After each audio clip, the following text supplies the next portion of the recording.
नमस्कार सबैजनालाई मेरो युट्युब च्यानल होम टेलरमा सबैलाई स्वागत छ। म चाहिँ घरमा कपडाहरू सिलाएर भिडियो हाल्छु। आज चाहिँ म कुर्ता सिलाउन गइरहेको छु, त्यसैले मैले कुर्ता सिलाउन चाहिने सम्पूर्ण सामानहरू हजुरलाई देखाइसकेँ। अब चाहिँ म कुर्ताको नाप गर्दैछु। सुरुमा काँधको भाग लिइरहेको छु 14 छ। 14लाई आधी गर्ने, त्यसपछि 7 हुन्छ अनि 7मा चिनो लगाए।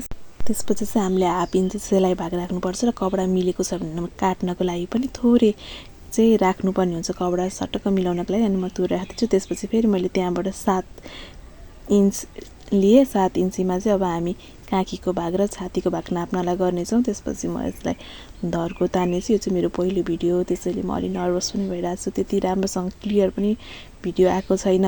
मेरो छाती चाहिँ 40 छ। 40लाई 4ले भाग गर्दा 10 हुन्छ। त्यसपछि मैले यो 10मा चिनो लगाएँ। मेरो चाहिँ यो पहिलो भिडियो होम टेलरमा हाल्दैछु। तपाईहरूले लाइक सब्सक्राइब सेयर गरिदिनुहुन्छ भने आशा पनि गर्दैछु र धेरै माया पाऊँ भन्ने पनि छु। त्यसपछि मैले यो चाहिँ खुल्ला भागपट्टिबाट राखेको छु। हामीले कुर्ता या जे सिलाउँदा पनि बन्द भागबाट हामीले नापिलिनुपर्छ र खुल्ला भागबाट काट्नुपर्छ। हामीले चाहिँ पछि बढाउने भाग 1 इन्ची 1.5 इन्ची या 2 इन्ची राख्नुपर्छ। मेरो कपडा चाहिँ सानो भएको कारणले गर्दा मैले जम्मा 1 इन्ची राखेको छु छातीमा चाहिँ। त्यसपछि अब चाहिँ म कम्मरको नापी लिँदैछु। कम्मर चाहिँ मेरो 36 छ। 36लाई 4ले भागा गर्दा फेरि 9 आउँछ। त्यसपछि म यहाँ 9मा चिनो लगाउँछु। अनि यसमा चाहिँ मैले 1.5 इन्ची, किनकि यतापट्टि कपडा अलि बढी भएको कारणले गर्दा 1.5 इन्ची खुल्ला भाग पछि बढाउन मिल्ने भाग राखेको छु, लुज भाग राखेको छु।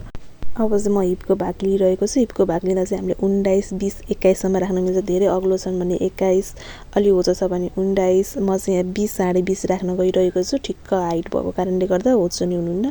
त्यसपछि हाम्रो हिपको भाग चाहिँ 42 छ। 42लाई 4ले डिभाइड गर्दा फेरि 10.5 जस्तो हुन्छ। अनि 10.5 चाहिँ मैले यसको नाप लिइरहेको छु।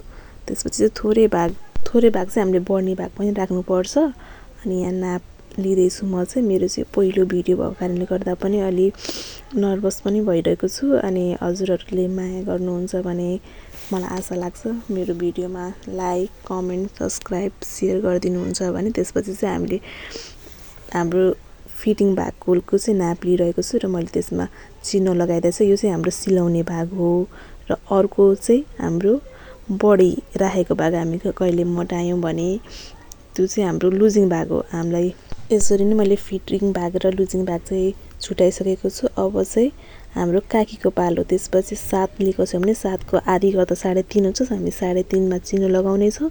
3.5मा चिनो लगाएपछि हामी हाफ इन्ची लिएर भित्रपट्टिबाट लिएर आउनेछौँ, किनकि अगाडिको काखी हो। अगाडिको काखीलाई चाहिँ हामीले हाफ इन्च जस्तो भित्रबाट कुर्ताको भित्रबाट गर्नुपर्छ र काखीको लागि पनि हाफै इन्च राखेर हामी यसलाई गोलो बनाउँछौँ। यसरी नै हतार नगरिकन बिस्तारै गोलो बनाउनु पर्छ। काखी बनाउन चाहिँ अलिक गाह्रै हुन्छ। हाफ इन्च भित्रबाट र गोलाइमा पनि काखीको गोलाइमा पनि हाफ इन्चले गरेर माथिसम्म लग्नुपर्छ। बाहिरको लागि चाहिँ 1 इन्च राख्नुपर्छ र भित्र लग्नु पर्दैन। त्यो चाहिँ बाहिरैबाट काट्ने चाहिँ पछाडिको काखीको भाग हो। त्यसलाई पनि बिस्तारै गोलो बनाउने। सायद यो चाहिँ मेरो पहिलो भिडियो भएर होला हातले नापी गरेको सबै भिडियोहरू ब्लग भएको रहेछ। राम्रोसँग देखेको छैन, बुझेको रहेनछ। अर्कोचोटि चाहिँ म अझै धेरै प्रयास गरेर क्लियर सफा राम्रो देखिने भिडियो बनाउँछु भन्ने आशा गर्नेछु हजुरहरूले। अब चाहिँ म कुर्ताको गला काट्दैछु। कुर्ताको गला काट्नको लागि चाहिँ मैले 2.5 इन्च भाग लिएको छ। त्यसपछि यसको लम्बाइ पनि 7 इन्च रहेको भएको कारणले गर्दा मैले 7 इन्च लिएको छु। 7 इन्चमा चिनो लगाउँछु। त्यसपछि गलाको लागि म लामो धरको तान्छु र गला चाहिँ हाम्रो भी रहेको भएको कारणले गर्दा मैले चाहिँ भी गला काटिरहेको छु। छड्के पराएर सिधै पारेको छैन। अब चाहिँ हामी कुर्ता काट्छौँ। हाम्रो भी गला पनि रेडी भइसकेको छ।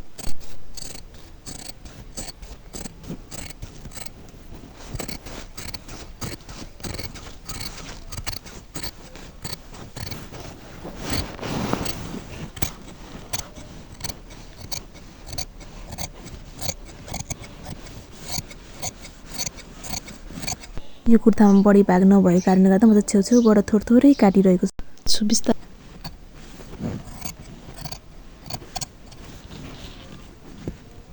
हाम्रो चाहिँ कम्मर बाहेक अरूमा खासै काट्नुपर्ने छैन यो कुर्ता।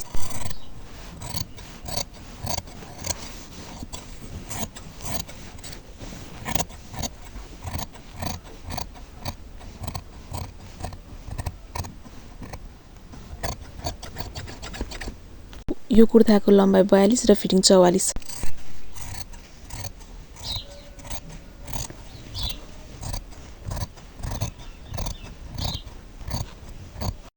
यो चाहिँ हाम्रो कुर्ता काटेर रेडी भयो। अब हामी गला काट्छौँ। गलाको लागि चाहिँ हाम्रो पछाडिको गला चाहिँ कलर भएको कारणले गर्दा थोरै काट्छौँ र अगाडिको चाहिँ हाम्रो गला भी छ, देख्न सक्नुहुन्छ तपाईहरुले।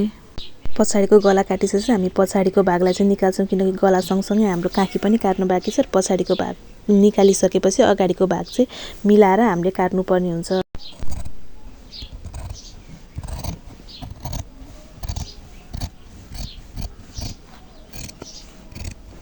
हामीले चाहिँ भी गला काटिसक्यो, हेर्न सक्नुहुन्छ। हाम्रो भी गला चाहिँ काटेर रेडी भयो। अब चाहिँ हामी काखी काट्ने छौँ।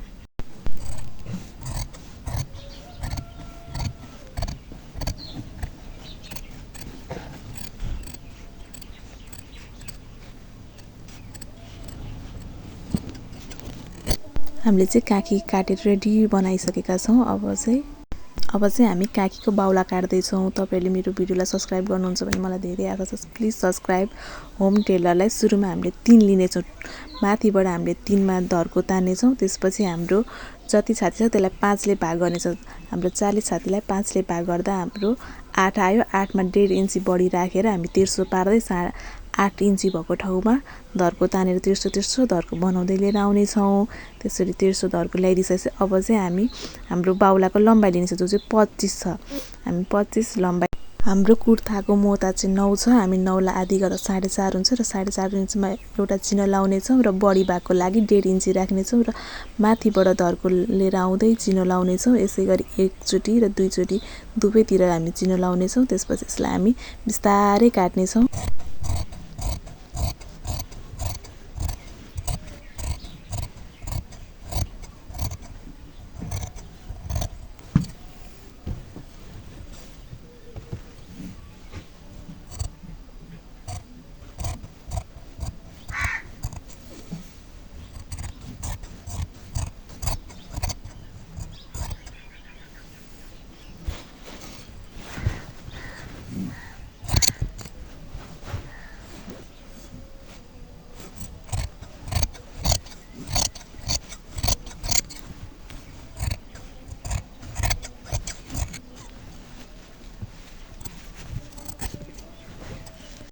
अब चाहिँ म अगाडिको भी गलाको लागि गला काट्दैछु। सुरुमा हामीले एउटा कपडा लिने, त्यसलाई 2 भागमा दोबार्ने।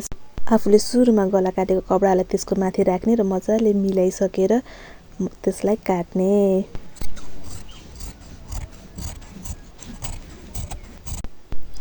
काटिसकेको गलालाई चाहिँ 1.5 इन्चीमा चिनो लगाएर त्यसलाई फेरि काट्नुपर्ने हुन्छ। तपाईहरुले चाहिँ अहिलेसम्म मेरो भिडियो हेरेर साथ दिनुभएकोमा धेरै धेरै धन्यवाद।